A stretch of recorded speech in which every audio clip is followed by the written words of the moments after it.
Picture this. It's 3 a.m. Your baby is screaming like the world is ending, and you've tried everything: milk, diapers, rocking, singing, even bargaining with the universe.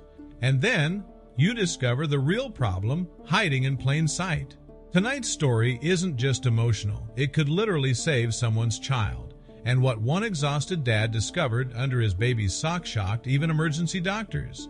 Stay with me, because this one hits hard. David and Sarah were the definition of prepared parent. Books read, classes taken, baby-proofing done so well the coffee table probably felt safer than Fort Knox. Then baby Leo arrived, calm, happy, sleeping in generous chunks. Parenting? Easy mode unlocked. And that's exactly when reality hit. Because babies, like plot twists, don't send warnings. One cold November night in Chicago, Leo started crying. Not fussing, not whining. Crying like his tiny world was on fire. Noon whining turned into midnight screaming, the kind that makes your heart sprint. Feeding didn't help. Diaper was clean, temperature perfect, blankets added. Gas drops tried, nothing worked. And just when they thought doctors would have answers, the ER visit ended with a simple label: colic, common, harmless.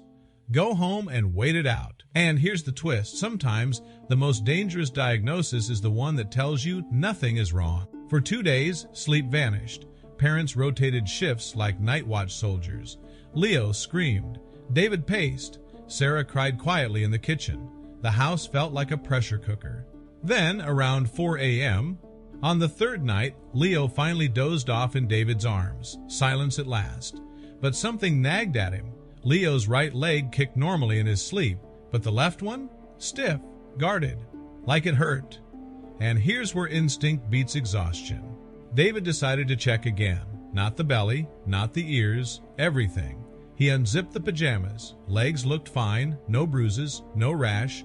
Then came the socks. And this is where things get real. Because parents change diapers constantly. But socks? Those often stay on. Right sock off, perfect tiny foot. Left sock off, and David's stomach dropped. The foot was swollen, red, hot, and 2 tiny toes were turning dark purple. And wrapped around them, almost invisible, was a single strand of hair. Sounds harmless, right? It isn't. This is called a hair tourniquet, and it's terrifying. A loose hair gets trapped in a sock or mitten. Baby kicks, hair tightens, circulation stops, and because hair is thin, it cuts into skin and becomes invisible. Leo's toes were literally being strangled. And here's the scary part. Babies can't tell you where it hurts, so they just scream. David woke Sarah, grabbed the baby, and they flew back to the hospital. No paperwork. No waiting room politeness. Just pure panic. Doctors rushed Leo into emergency care, and the verdict was brutal. They arrived just in time. A few more hours and Leo could have lost his toes. The hair had cut so deep the skin started healing over it.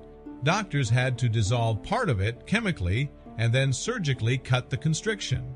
The second circulation returned. Leo stopped crying. Days of agony gone, and he fell asleep right there. Now here's the lesson nobody teaches in parenting classes. Sometimes danger isn't loud or dramatic. Sometimes it's silent, invisible, hiding in socks. David and Sarah now check Leo's fingers, toes, and clothing constantly, and they tell every parent they meet, if your baby cries nonstop, strip them down and check everything, because the monster in the room might just be a strand of hair. And here's the part that sticks with you. Parenting isn't about being perfect. It's about paying attention when something feels off. Exhausted instincts saved Leo's toes. So if this story taught you something, share it. Seriously, you never know which parent needs to hear this tonight.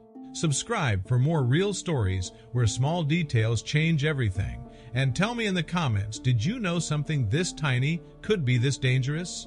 Because sometimes awareness is the difference between panic and relief.